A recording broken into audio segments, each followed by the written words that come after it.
W3Schools. W3Schools is a very, very good to have in your back pocket.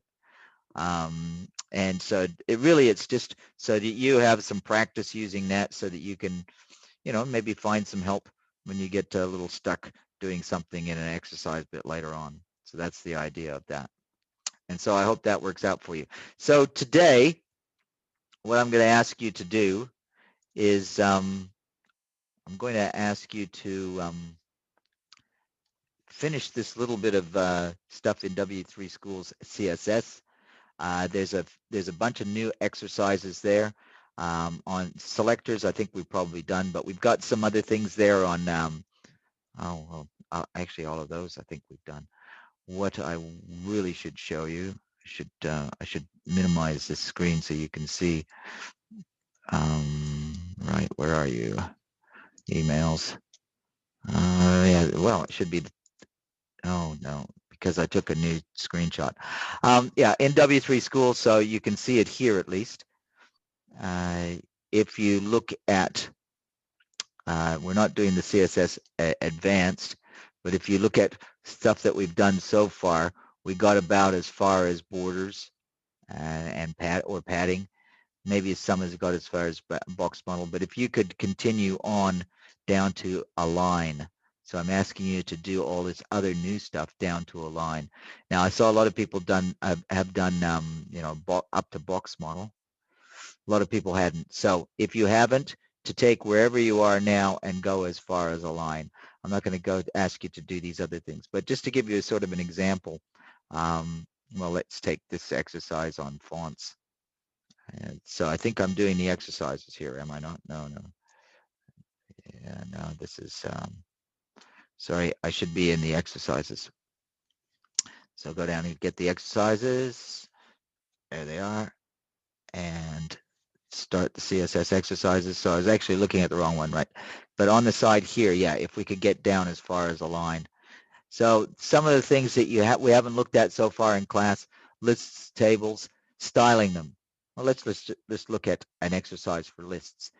So this is kind of how I want you to do. Now, I know that you can just go here. There's an issue with my mic.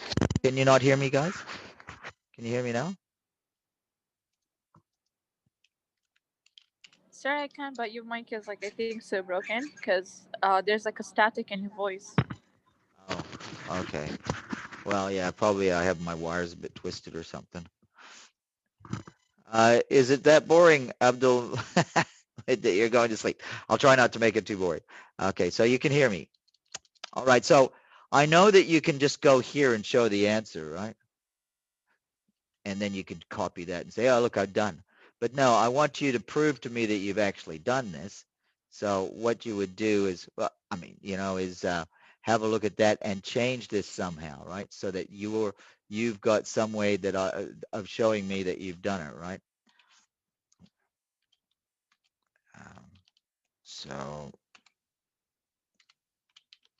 you could put in something like that. And what is this asking you for? It even gives you a hint. You're going to need the list style type property. What is this? The list style for ordered list upper Roman. So yeah.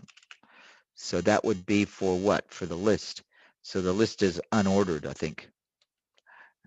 So choose the list. And I'm just kind of doing this from memory, so I hope it's going to work. List style. List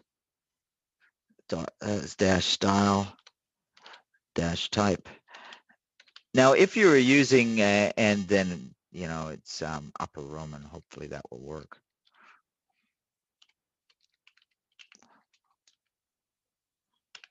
So yeah, by typing something like this in there, when you check your code, well, it tells me that I've done it wrong, haven't I? Because what did it want? List style type square. Oh, well, I did it in the wrong place. That's why.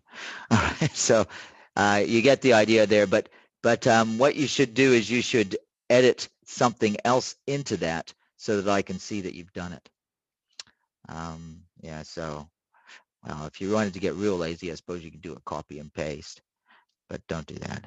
But yeah, as I said, put something in the body that indicates that you've done it. How does that sound? I hope that's okay. Basically, that's all I'm sort of kind of asking.